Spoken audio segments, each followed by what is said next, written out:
नमस्कार दोस्तों, कैसे हैं आप लोग। उम्मीद करता हूं आप लोग बहुत अच्छे होंगे और आपकी तैयारी बहुत अच्छे से चल रही होगी।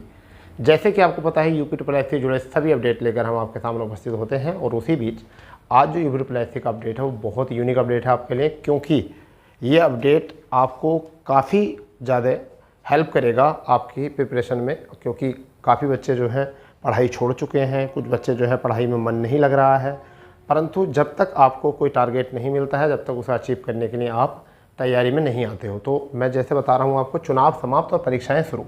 जैसे जैसे चुनाव समाप्ति की ओर जाएंगे, परीक्षाओं की तिथि जो है बिल्कुल निकट आ जाएगी, क्योंकि UP आयोग या कोई भी आयोग हो, आचार संहिता के बाद में अपने काम में थोड़ी सी तेज़ी दिखाता है। और उसी बीच जो है चुनाव समाप्त होने की कगार पर है, क्योंकि आज 23 तारीख हो चुकी है, 4 तारीख में मतगणना हो ही जाएगी और उसके बाद जो है परीक्षाएं आपकी शुरू हो जाएंगी। उसमें क्या क्रम रहेगा परीक्षाओं का, उसके ऊपर ही बात करेंगे। क्योंकि UP में बड़ी परीक्षाएं जो हैं वो कौन कौन सी हैं। जैसे BPO एग्ज़ाम डेट आपको लेकर हम बताएंगे, क्योंकि BPO परीक्षा बहुत बड़ी परीक्षा है। 1468 पद हैं यहाँ पर, 1468 पद हैं और लगभग 66,696 हैं। वैसे 66,696 कैंडिडेट जो हैं इसमें भी इंतज़ार कर रहे हैं अपनी परीक्षा का। ठीक है, वहीं पर अगर हम बात करें तो असिस्टेंट अकाउंटेंट और ऑडिटर की पोस्ट जो है ये भी बढ़िया पोस्ट है और इस पर भी काफ़ी बच्चे इंतज़ार कर रहे हैं, क्योंकि इतने ज़्यादा बच्चे तो नहीं हैं इसमें। और उसी बीच कुछ बच्चे ज़्यादा जो हैं वो इन्फॉर्मेंस कांस्टेबल वाले भी हैं जो अपनी एग्ज़ाम का इंतज़ार कर रहे हैं। और सबसे ज़्यादा जो बच्चों को जल्दी है वो है जूनियर असिस्टेंट एग्ज़ाम डेट 5512 वालों को, कि हमारा एग्ज़ाम कब होगा। तो हम बताते हैं कि इसमें कब प्रक्रियाएँ शुरू होंगी और कब से जो है प्रक्रिया शुरू होने के चांसेस लग रहे हैं। चलिए चलते हैं, बताते हैं वन बाई वन करके।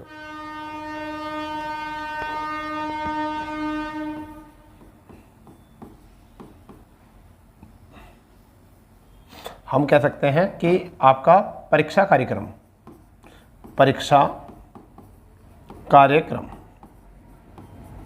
क्या होगा और किस किस रूप में होगा। जैसे चुनाव समाप्त होगा तो आयोग ने सबसे पहले जो कराना है, सबसे पहले जो आपका एग्ज़ाम होना है, सबसे पहले वो एग्ज़ाम होगा आपका BPO विलेज पंचायत ऑफिसर। और इसकी 1468 पदों पर लगभग बच्चे जो हैं वो 66,000 बच्चे हैं। 66,696 यहाँ पर अभ्यर्थी हैं। क्या हैं? अभ्यर्थी। ठीक है, तो ये बच्चे जो हैं अपने बिल्कुल आपको तैयार रखें, क्योंकि पहला एग्ज़ाम आपका ही होना है। उसके बाद में दूसरा एग्ज़ाम जो होगा, ये पहला हो चुका है, दूसरा एग्ज़ाम की जो सुनने हैं मतलब संभावनाएँ जो हैं दूसरे एग्ज़ाम की, वो आपकी एग्ज़ाम है ऑडिटर वाला। किसका? Auditor exam. इसे हम कह सकते हैं असिस्टेंट अकाउंटेंट और ऑडिटर। ये एग्ज़ाम जो है आपका दूसरे नंबर पर होगा। ठीक है, तीसरे नंबर पर जो आपका एग्ज़ाम होना है वो कौन सा एग्ज़ाम होना है? देखिए, ये क्रम शेड्यूल के अनुसार है। अब आयोग इसमें उतार चढ़ाव कर सकता है नीड के अनुसार। जैसे जिस विभाग में जिसकी ज़्यादा नीड होगी, जिसकी ज़्यादा जल्दी होगी, और सरकार जिसके लिए ज़्यादा प्रेशर बनाएगी कि हमें ये भर्ती बहुत जल्दी चाहिए, विभाग भी प्रेशर बनाएंगे, तो उसके अनुसार यहाँ पर इन्फॉर्मेंस कांस्टेबल समझ गए नहीं, ये भी भर्ती काफ़ी लंबे समय से इंतजार कर रहे हैं बच्चे। और उसके बाद जो है, उसके बाद अगर हम बात करें तो चौथे नंबर पर जो आपकी वैकेंसी है, जो आपका एग्ज़ाम होने वाला है, वो एग्ज़ाम होगा आपका जूनियर असिस्टेंट, जिसे हम कह सकते हैं जूनियर असिस्टेंट 5512। तो ये एग्ज़ाम जो है इनके बाद होगा शेड्यूल के अनुसार। तो ठीक है, अब इनमें क्या है कि किसको आयोग पहले प्राथमिकता दे, किसको बाद में प्राथमिकता दे, ये भी हो सकता है इसमें। ठीक है, फिलहाल में आपके दिमाग में शेड्यूल यही होना चाहिए, सबसे पहला एग्ज़ाम जो है ये होगा। ठीक है, दूसरे नंबर पे होगा। अब एग्ज़ाम की क्या है, संभावनाएं क्या हैं इस एग्ज़ाम की, मैं आपको बताता हूँ। जैसे कुछ बच्चे संभावनाएं बता रहे हैं कि इसकी जो संभावनाएं हैं कि जून के लास्ट तक एग्ज़ाम पहुँच सकता है। तो ये देखिए, सब संभावना है, किसी को भी ऑथेंटिक न्यूज़ नहीं मिलती, क्योंकि आयोग कोई भी अपडेट बहुत लंबे समय नहीं देता है। ठीक है, आपको परीक्षा से जब परीक्षा तिथि आयोग घोषित करेगा तो उससे 4 से 5 दिन पहले आपको पता चल सकता है, वो भी यूट्यूब के माध्यम से, वो हमारे माध्यम से, किसी और के माध्यम से पता चल सकता है 4-5 दिन पहले, जब आयोग तिथि घोषित करेगा। क्योंकि जैसा आपको पता है कि इसकी फ़ीस पेमेंट होना है अभी 200 रुपये, सभी का 200 रुपये फीस पेमेंट होना है, क्योंकि 200 रुपये पेमेंट होने के लिए वो लगभग 20 से 25 दिन का टाइम देते हैं। 20 से 25 दिन का टाइम देते हैं। इतने दिन पहले आपको जो है ये तिथि बता देंगे। अगर ये एग्ज़ाम जून के लास्ट में है, सॉरी जून, हाँ जून के लास्ट में है तो 10 जून तक इसकी तिथि दे देंगे। अगर 10 जून तक अगर इसकी डेट की तिथि नहीं दी तो इसका मतलब फिर ये एग्ज़ाम जुलाई में होने वाला है, ठीक है। मगर जैसे 4 जून को आपका मतगणना है और जैसी स्थिति चल रही है आयोग को देखकर लग नहीं रहा कि एग्ज़ाम बहुत जल्दी कराया जाएगा, जो अगर रियलिटी अगर बात करें तो। मगर फिर भी आप कहते हैं जब इतने लंबे समय से इंतजार कर रखा है तो आगे भी इंतजार करना बनता है।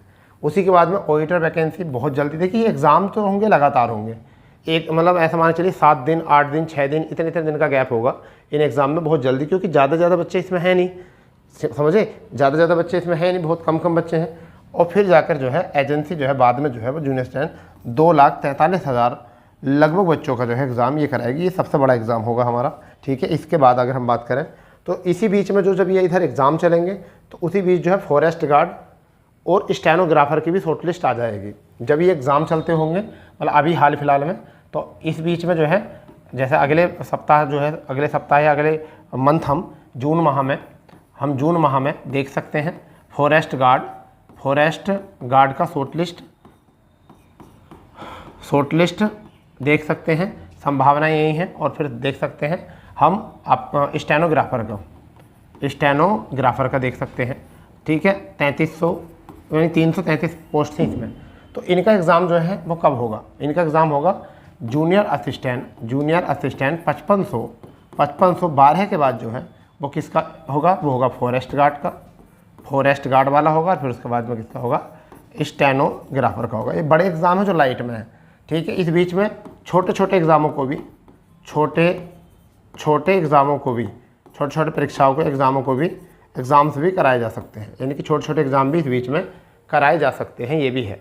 तो लगभग ऐसा मान के चलिए कि इसी बीच जब जुलाई से अगस्त जाएंगे तो अगस्त के समय में, जुलाई से जब अगस्त जाएंगे तो अगस्त के समय में आपका अगस्त के फर्स्ट वीक में ही आपके यूपी पैट 2024 का नोटिफिकेशन आ जाएगा। 2024 का नोटिफिकेशन आ जाएगा पैट में, अगस्त में 2024 का नोटिफिकेशन आ जाएगा जो आपको देना है बहुत धुआंधार तरीके से। और सरकार जो है इसके रिजल्ट एग्ज़ाम को भी मतलब देरी नहीं करेगी, ये एग्ज़ाम भी बहुत जल्दी होगा। तो अक्टूबर नवंबर में जो है ये एग्ज़ाम हो जाएगा, अक्टूबर नवंबर में ये भी एग्ज़ाम हो जाएगा।